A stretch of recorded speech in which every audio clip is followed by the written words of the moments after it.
Hello students, welcome to this lecture on camera movements. The various properties of framing that we are acquainted with, like on-screen and off-screen space, aspect ratio, frame angle, frame height, frame distance, are some such properties which are accessible to all the visual arts like photography, painting, cartoon, and other types of framing. But there is one resource of framing that is accessible only to cinema, and that is the mobile framing. The mobile framing happens because of the movement of the camera. Mobile framing basically means that the frame changes with respect to the object.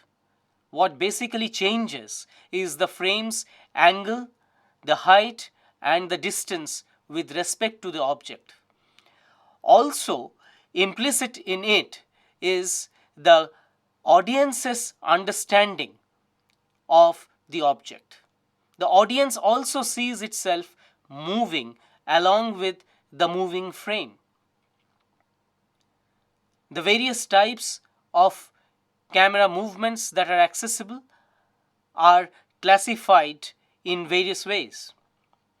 To begin with, we have the pan shot. In the pan shot, the camera as a whole does not move. What moves is the frame. The frame moves from point A or space A to space B, either to the left or to the right.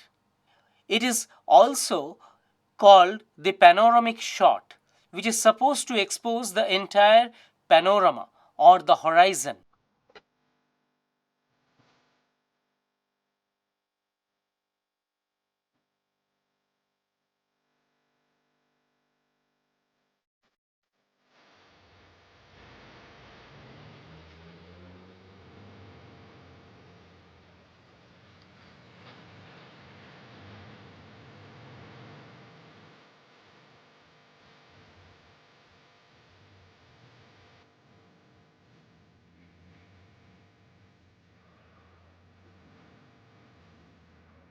The next variation is the tilt shot, or the tilt up or the tilt down. Here again, the camera does not move as a whole. The frame therefore can move from a person's head, can tilt down to the person's toe, or vice versa, can tilt up from the person's toe to the person's face.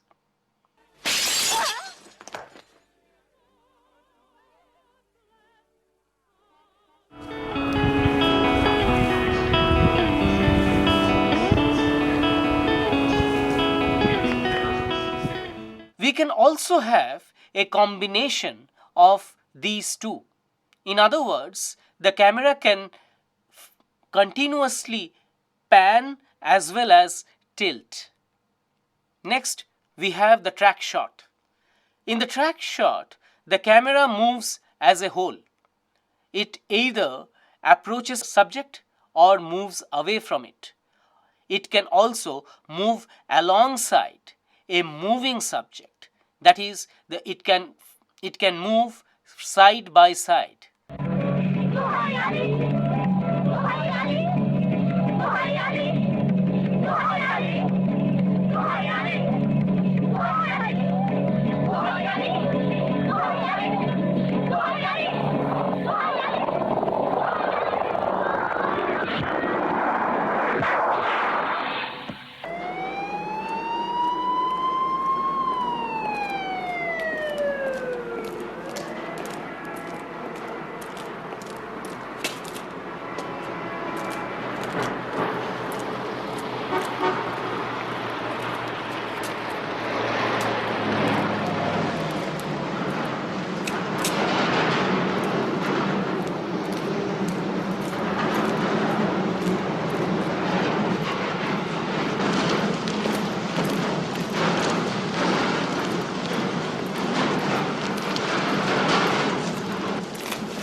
camera can also track around a subject what is known as the circular track.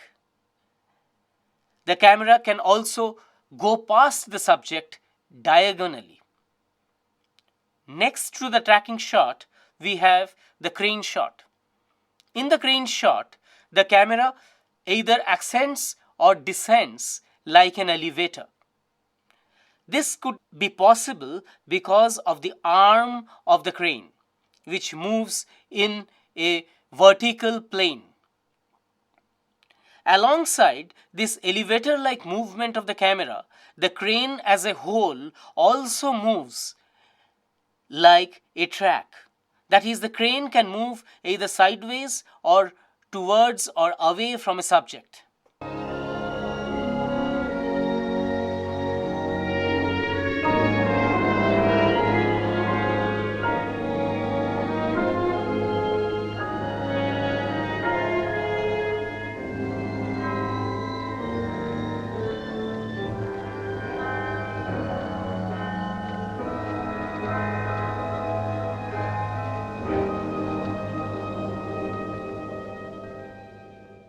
Before proceeding to know about more complex camera movements, let us try and examine as to why directors are fascinated by the mobile framing. In other words, what does the mobile framing do which a static frame cannot do? There are several things which a mobile frame brings to the narrative. First and foremost, a mobile frame exposes or explores new spaces. And in the process of exploring new spaces, it creates a relationship between the older space and the new space. Secondly, a mobile frame is capable of following or tracing the movements of a mobile character who is moving from one space to another, from one room to another, in search of an object or casually moving around. In short, a mobile frame brings a sense of journey to the narrative which clearly a static frame cannot. Thirdly, a mobile frame is continuously able to focus and harp on new objects and properties in space, and thereby create new relationships. A mobile frame also is continuously changing the perspective of vision and therefore creating a new energy in the shot. In certain types of mobile framing, where the camera or the frame goes around the character or moves diagonally across the character, a three-dimensional sense of the character is brought in the foreground. This is clearly not possible in a static frame. Technological innovations in the 70s have ensured a higher degree of freedom for the camera. Gimbal balanced camera mount, now patented as the Steadicam, is one such innovation. In a Steadicam situation, the camera is mounted onto the body of the cameraman. The cameraman can now move through any sort of a location, however uneven or narrow or busy it might be. He can ascend or descend a staircase or even walk through a busy marketplace. The camera frame can be controlled by simple hand movements of the camera operator, while the focus can be manipulated by a remote control. Since the camera is mounted onto the body of the cameraman, the jerks of the movement of the cameraman is passed on to the camera. However, these small jerks are minimized with the help of camera.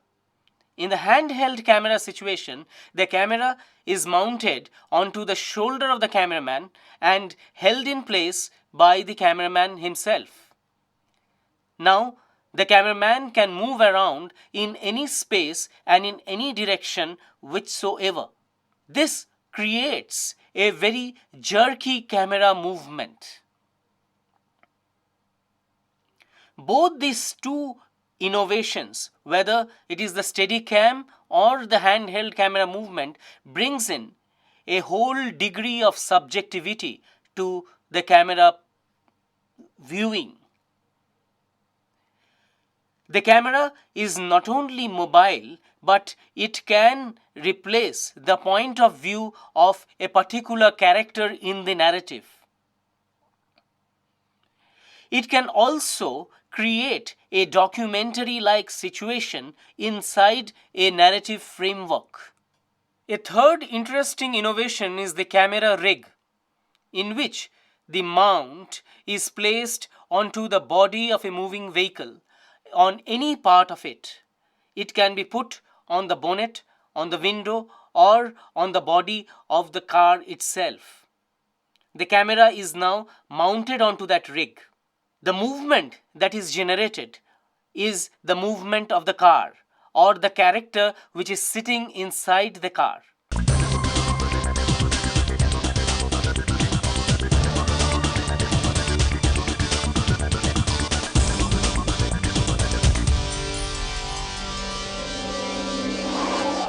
This extensive cataloging of mobile framing will be useful only if we understand how these various framing techniques can be related to the cinematic space, the cinematic time, and the overall cinematic form. To start with, mobile framing is directly related to the cinematic space. Supposing a frame looks at a couple of characters in a closed space, and one or more of these characters start moving in any direction whatsoever. The frame readjusts itself to this altered position. In a nutshell, we can call this as the reframing.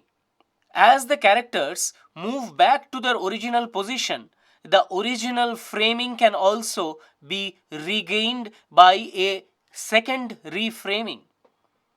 Similarly, if one of the characters leave this space and go to an adjoining space, the camera can follow that character to the adjoining space and come back to the original space following this character. This would be a follow shot.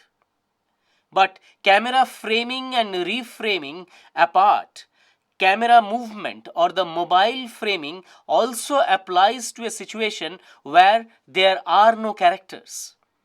The camera can move around in an empty space looking for hints and cues.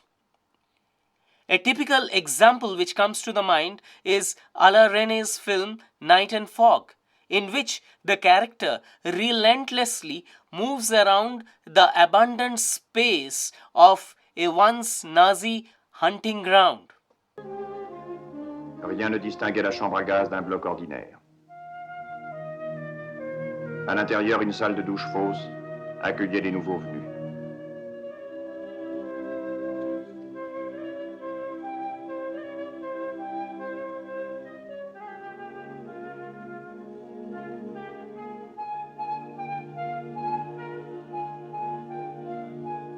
On fermait les portes. On observait.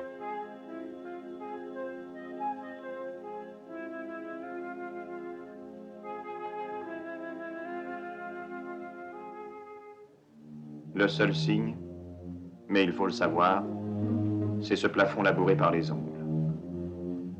Même le béton se déchirait.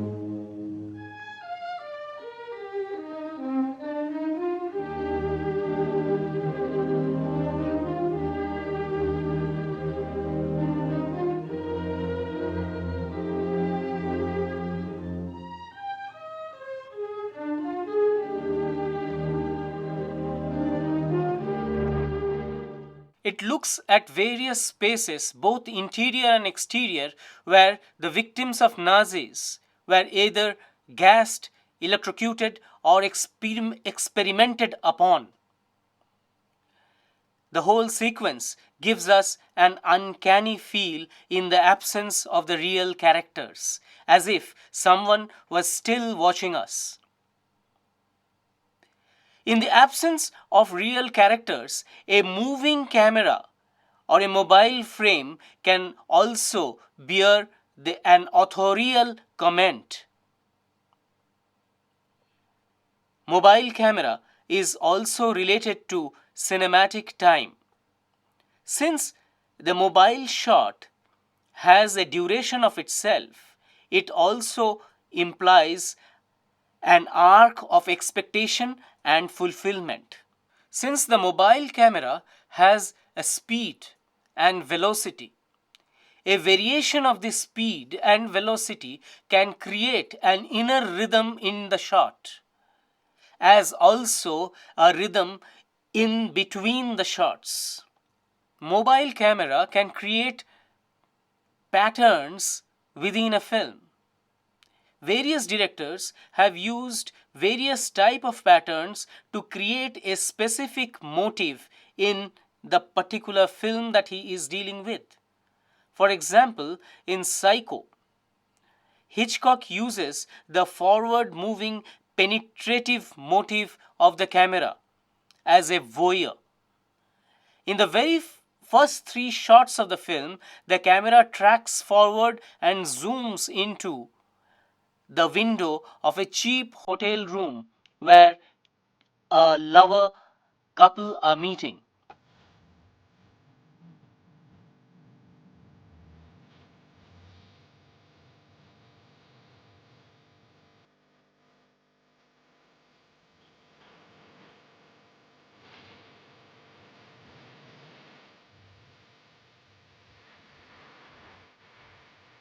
Never did eat your lunch, did you?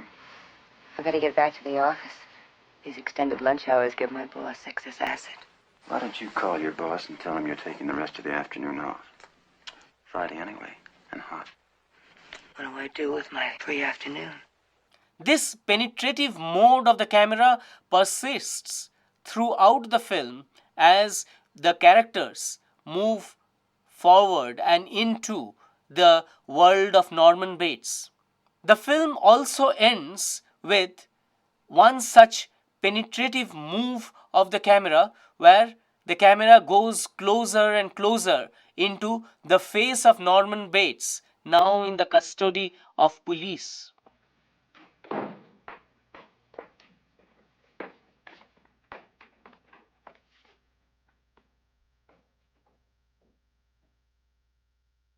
Thank you.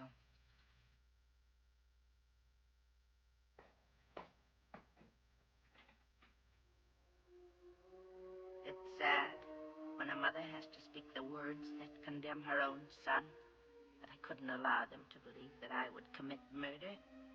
They'll put him away now, as I should have, years ago. He was always bad, and in the end he intended to tell them I killed those girls and that man, as if I could do anything except just sit and stare, like one of his stuffed birds.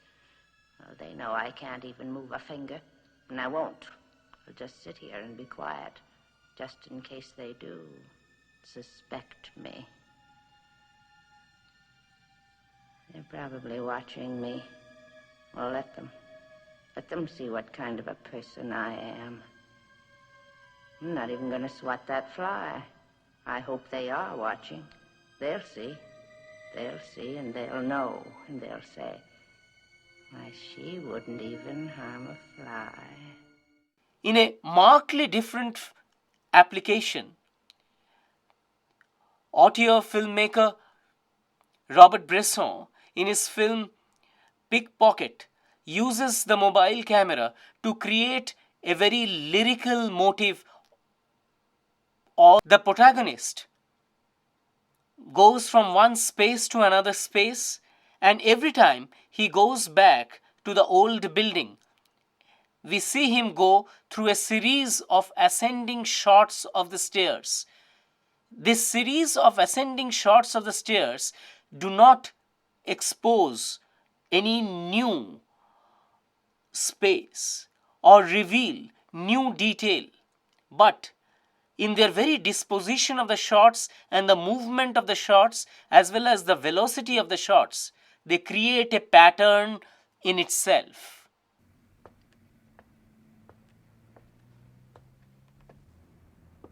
To conclude this lecture on camera movements, one can say that the vast repertoire of camera movements that are available to the director have varied cinematic functions. For several directors, camera movements are a matter of enhancing the narrative cause. For some others, it is a matter of style, while for many others, camera movement is in itself a subject for contemplation.